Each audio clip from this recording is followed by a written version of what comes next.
உங்கள் குழந்தைகளுக்கு பீட்ரூட்டை பிடிக்கலையா? அப்போனா இந்த மாதிரி செஞ்சு கொடுங்க. தோசை வேணும் வேணும்னு சொல்லி சாப்பிடுவாங்க. அதை எப்படி செஞ்செல்லாம் பார்த்தலாம் வாங்க. ஃபஸ்ட்டு ஒரு குக்கர் எடுத்துக்கோங்க. அதில் நான் 1 கப் பீட்ரூட் எடுத்திருக்கேன். அதுக்கு பிறகு வெங்காயம் ஒரு வெங்காயத்தை பெரிய வெங்காயம் நான் எடுத்திருக்கேன்.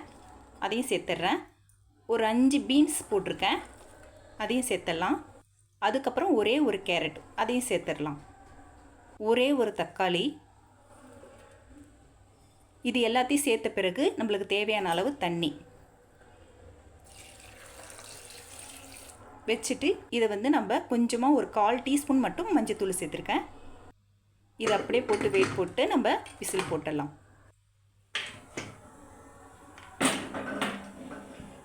5லேருந்து 6 விசில் வரைக்கும் நீங்கள் விடுங்க. அப்போ தான் நல்லா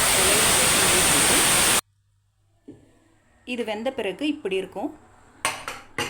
கொஞ்சம் நறுக்கு நறுக்கு தான் இருக்கும், ஆனால் நல்லா வெந்துடுச்சு. இதை ஒரு மத்து வச்சு நம்ம கிடைஞ்சிடலாம். இந்த மாதிரி நம்மளுக்கு கிரேவி பதம் கிடச்சிருச்சு.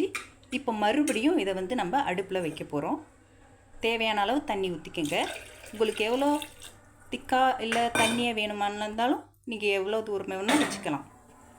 அதுக்கப்புறம் இதுக்கு சிக்கன் தூள், காரத்தூள், கரம் மசாலா இது எல்லாத்தையும் சேர்த்து நான் போட்டுடுறேன்.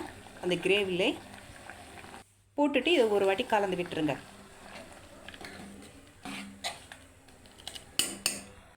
தேவையான அளவு உப்பு போட்டுட்டு இதுக்கு நம்ம தேங்காய், ஜாதிபத்திரி, பட்டை, கிராம்பு இது எல்லாம் எடுத்துருக்கோம். இது எல்லாத்தையும் கொஞ்சமாக தேவையான அளவு சேர்த்து ஒரு 5-6 பருப்பு, முந்திரி பருப்பு இதை எடுத்து மிக்ஸி ஜாரில் போட்டு நம்ம அரைச்சி எடுத்துகிட்ட பிறகு இதை நம்ம கொதிக்கிற கிரேவியில் ஊற்ற போகிறோம். ஊற்றிட்ட பிறகு இப்படி தான் கிடைக்கும். நம்மளுக்கு நல்ல ஒரு கிரேவியாக நம்மளுக்கு கிடச்சிருச்சு பாருங்கள்.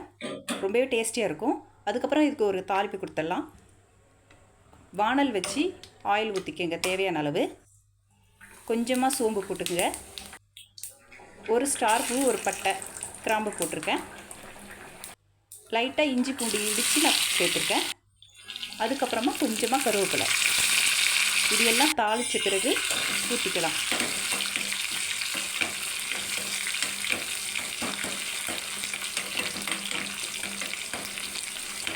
நல்லா பச்சை வாசனை போகிற அளவுக்கு நம்ம வதக்கிட்டு இதை சேர்த்துக்கிறோம். அதுக்கப்புறமா தேவையான அளவு கொஞ்சமாக வாசனைக்காக கொத்தமல்லி.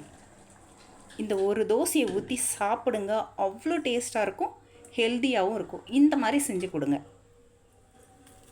பீட்ரூட்டே சாப்பிடாத பிள்ளைங்க இந்த மாதிரி சாப்பிடுவாங்க. ஒரு வாட்டி ட்ரை பண்ணி பாருங்கள். பிடிச்சிருந்தா லைக் பண்ணுங்கள், ஷேர் பண்ணுங்கள். மறக்காமல் சப்ஸ்கிரைப் பண்ணி